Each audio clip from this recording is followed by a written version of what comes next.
Picture this. It's 1998, yeah? Boy bands are multiplying faster than rabbits on Viagra. MTV has officially become the visual equivalent of junk food. And somewhere in a West London flat, two creatives are having what can only be described as the most productive couch potato session in music history. Their names? Damon Albarn and Jamie Hewlett. Their complaint? Everything on television is absolute shit.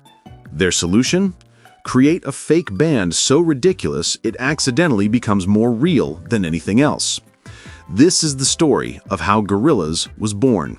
Not with a bang, but with a remote control and a really, really bad case of channel flipping rage. But let's rewind a bit, because this story starts way before that legendary MTV binge session. It starts with a comic book artist who drew anarchist punk girls driving tanks, and a musician who just spent the last few years watching his band tear itself apart from the inside. Jamie Hewlett, for the uninitiated, was the co-creator of Tank Girl, basically the most badass female comic character ever committed to ink. Picture this. It's the late 80s. Margaret Thatcher is systematically destroying everything fun about Britain, and Jamie's sitting in a bedsit in Worthing with his mate Alan Martin, creating this post-apocalyptic icon who drives military vehicles and has a mutant kangaroo boyfriend. Yeah, that's Tank Girl. She was Thelma and Louise meets Mad Max meets Your Worst Nightmare, and she was brilliant. Tank Girl made Jamie famous in that very specific way that underground comic creators get famous. Respected by everyone who matters, ignored by everyone who doesn't. The character was so iconic that eventually Hollywood came knocking, which brings us to one of the most important lessons in creative history. Never, ever let Hollywood touch your baby. The 1995 Tank Girl movie was such a catastrophic abortion that it basically killed Jamie's desire to work in comics. Meanwhile, Damon Albarn was having his own existential crisis.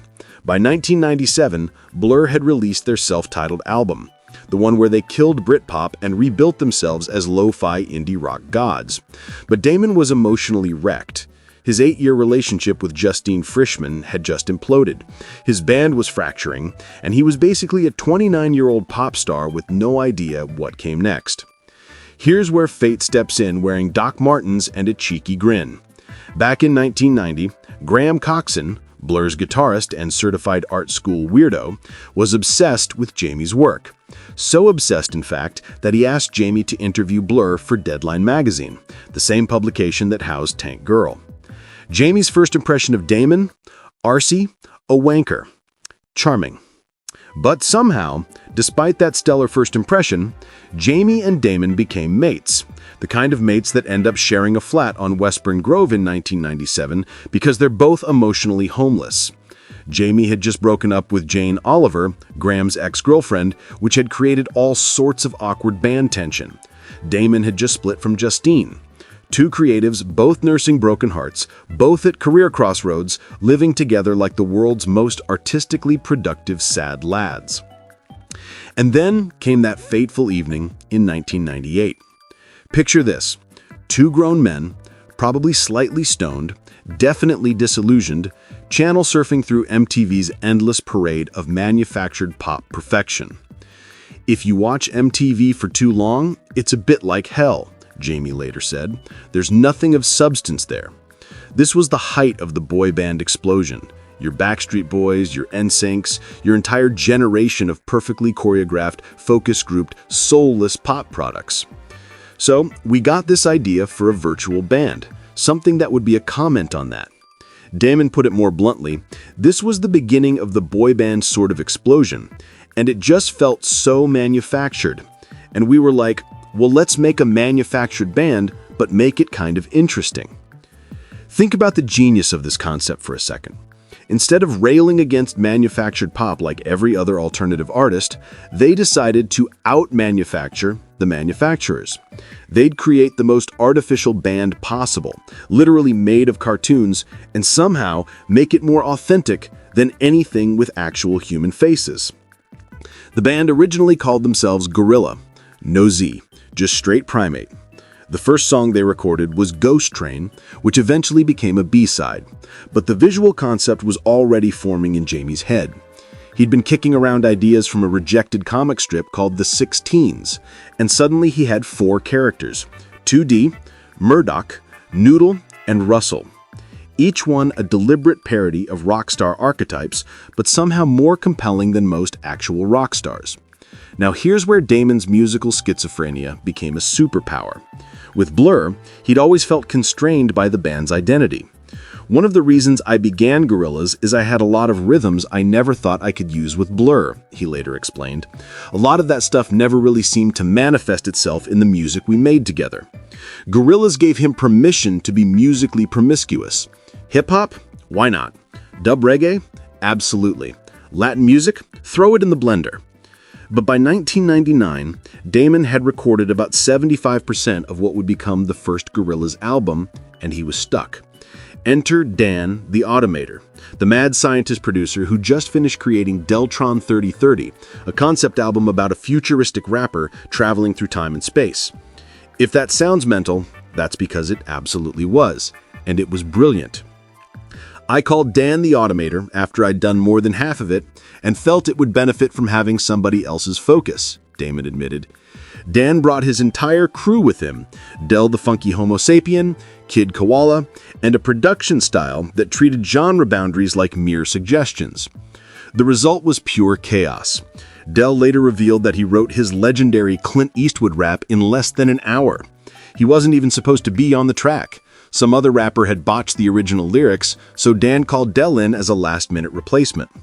That throwaway rap became the song that launched a virtual empire. Recording sessions happened everywhere. Damon's newly opened Studio 13 in London, G-Jam Studios in Jamaica, because why not add some Caribbean vibes to your virtual band concept? The guest list was insane. Ibrahim Ferrer from Buena Vista Social, Miho Hattori from Cibo Matto, Tina Weymouth from Talking Heads. It was like the United Nations of cool, all summoned to serve these 4 cartoon characters. Jamie, meanwhile, was creating an entire universe. Not just character designs, but personalities, backstories, a mythology so detailed that fans would spend decades piecing it together.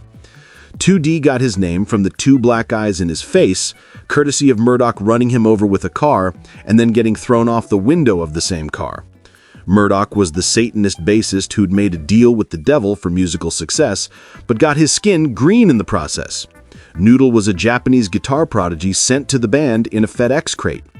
Russell was a possessed drummer channeling the spirits of dead hip-hop artists. It was completely bonkers and absolutely perfect. The album dropped on March 26, 2001, and immediately proved that the world was ready for cartoon rock stars.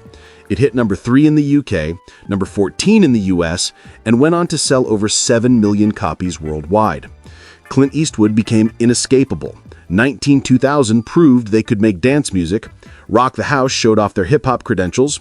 Each single came with Jamie's mind-bending music videos that made the virtual band members feel more real than most actual humans. But here's where things got properly mental. They had to tour. How do you take a cartoon band on the road? We've come to realize that we've come up with something that's a bit ahead of its time, and the technology doesn't exist to do everything we want to do, Jamie admitted in 2001. The solution was both brilliant and slightly insane. The band performed behind a giant cinema screen, while Jamie's visuals played to the crowd. Voice actors provided intermission banter, pretending to be the virtual members talking to the audience. For Damon, who'd spent a decade as Blur's frontman, commanding stages and working crowds, this was psychological torture. For someone who had just spent the last 10 years out front being a frontman, it was a really weird experience. And I have to say, some nights I just wanted to get a knife and just cut it and stick my head through it. The 2001 to 2002 Gorillaz live tour was like nothing anyone had ever seen. Real musicians playing ghost instruments, while cartoon characters stole the show. It was theater, concert, art installation, and identity crisis all in one. Critics didn't know what to make of it. Fans didn't care, they just knew it was brilliant. The tour proved something fundamental about the early 2000s. People were so tired of manufactured pop that they'd rather worship openly fake cartoon characters than endure another boy band. Gorillaz succeeded because they admitted they were artificial. In a world of lies, honesty about lying became the most authentic thing you could do. But the real genius was the execution. Jamie created characters so compelling that people forgot they weren't real. Damon wrote songs so good that it didn't matter who was supposedly singing them. Dan the Automator produced beats so innovative that genre became irrelevant. And together they built something that was simultaneously the most fake and real band in the world. The first album spawned an empire. Video games, websites, comic strips, merchandise, a mythology so rich that fans treated it like religious text. Jamie's Kong Studios website was an interactive wonderland where you could explore the band's fictional home. Each music video added layers to the story.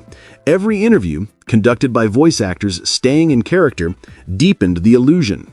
What they'd accidentally created was the prototype for 21st century stardom. Virtual influencers, CGI performers, digital personas. Gorillaz did it all first in 1998 with nothing but imagination and a really good drug dealer. Okay, probably not that last part. Maybe. The success was immediate and global. They got into the Guinness Book of World Records as the most successful virtual band, which sounds like a niche category until you realize they were competing against, well, nobody. They'd invented their own genre and then dominated it completely. Looking back, Gorillaz was inevitable. The late 90s had given us Pokémon, The Matrix, and PlayStation, a generation raised on the idea that virtual could be more compelling than real. Jamie and Damon just happened to be the first musicians smart enough to lean into that completely. But the real triumph wasn't commercial, it was creative. Gorillaz proved that authenticity wasn't about being real. It was about being honest about what you were trying to do. They were trying to make great music and comment on the manufactured nature of pop stardom. The fact that they did it through cartoon characters wasn't a gimmick, it was the point. The first album remains a masterpiece of cultural commentary disguised as party music. It's funny, smart, catchy, and completely unprecedented. They took the piss out of the music industry while simultaneously conquering it. They created fake characters more memorable than most real celebrities. They turned watching MTV into a career-defining moment. And honestly, that's kind of everything.